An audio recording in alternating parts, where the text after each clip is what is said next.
یہ میں قرآن مجید پڑھ رہا ہوں، میں نے کوئی حدیث بھی نہیں سنائی، بزرگ کا قول تو دور رہا۔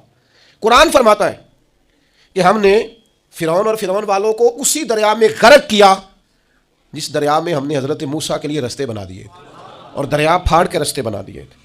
تو رب کریم نے ایک روحانی زندگی بھی مومن کی رکھی ہے، روحانی زندگی۔ ذرا غور کیجئے کہ بھلا میں کیا کہنے لگا، صرف 50 سیکنڈ کے لیے آپ نے سوچنا ہے۔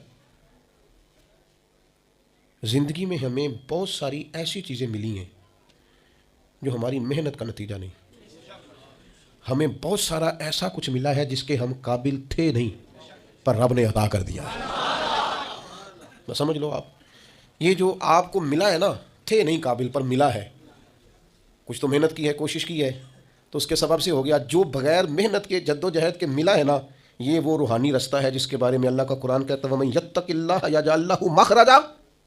جو اللہ سے ڈرے گا، اللہ ہر مشکل سے نکلنے کے لیے اسے رستہ عطا کر دے گا۔ وَيَرْزُقْهُ مِنْ حَيْثُ لَا يَحْتَسِبُ، اور اسے وہاں سے رزق دے گا جہاں سے اس نے کبھی سوچا بھی نہیں ہوگا۔